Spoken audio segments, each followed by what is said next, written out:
ప్రభునందు ప్రియులారా, మీ అందరికీ ప్రభు యేసుక్రీస్తు నామమున శుభములు. శరీర సంభాషణ, బాడీ టాక్.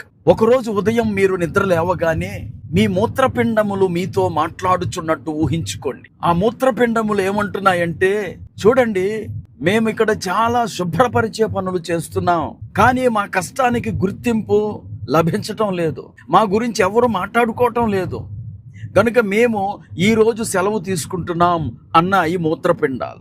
అప్పుడు మన శరీర పరిస్థితి ఎలాగుంటుందో ఊహించండి. మీ శరీరంలో ఎప్పుడైనా మీ అవయవాలు ఒకదానిపై మరొకటి పంతం పెట్టుకొని పని చేయటం మానేయటం మీరు చూసారా? ఒకవేళ ఏ అవయవమైనా అలాగూ పంతముతో పని చేయటం మానేస్తే ఆ శరీరం మనగలుగుతుందా? ప్రియులారా, ఇక శరీరము ప్రాణంతో ఉంటుందా?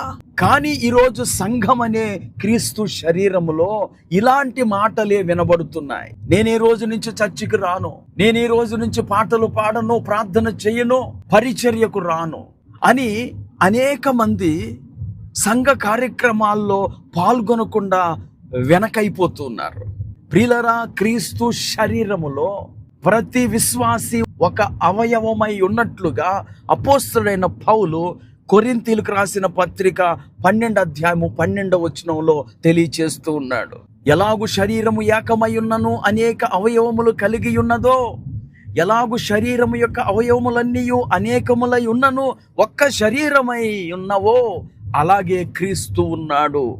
ప్రియులారా, ఈరోజు అనేక రకములైన ప్రజలు, యూదులు, గ్రీసు దేశస్థులు, దాసులు, స్వతంత్రులు, అగ్రకులస్తులు, నిమ్న జాతులు వారు, స్త్రీలు, పురుషులు, సేవకులు, విశ్వాసులు, వీరందరూ కలిసి ఒక్క శరీరముగా ఒక్క ఆత్మను పానము చేసి ఒకే రక్తము చేత కడగబడి ఏక శరీరముగా క్రీస్తు సంఘముగా ఏర్పడ్డాం.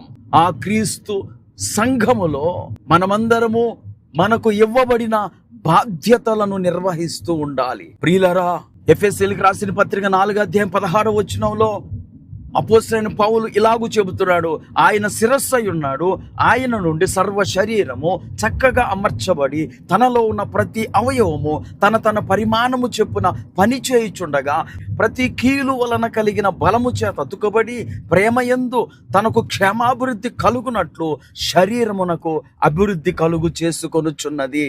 ప్రియులారా, ఎంత అద్భుతమైన పోలిక! మనలో సంఘములో ఉన్న ప్రతి ఒక్కరూ తమ తమ బాధ్యతలను నిర్వహిస్తూ సంఘ అభివృద్ధికై పాటుపడాల.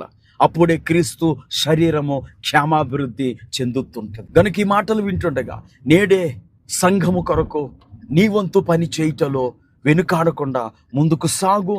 సంఘ క్షేమము కొరకై ప్రయాసపడు. ప్రార్థన చేసుకో. కృపా కనికరము కలిగిన మా తండ్రి, నీకు వందనాలు.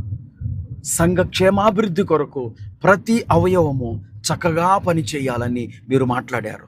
ఈ మాటలు వింటున్న వారు ఎవరైనా సరే కోపపడి పంతం పెట్టుకొని నీ సంఘములో పని చేయకుండా ఉంటే, ఈ మాటలు వింటుండగా వారు తమ మనస్సు మార్చుకొని సంఘములో సంఘ క్షేమాభివృద్ధి కొరకై ప్రయాసపడే కృప అనుగ్రహించమని యేసుక్రీస్తు నామమున ప్రార్థించి వేడుకుంటున్నాము. ఆమెన్.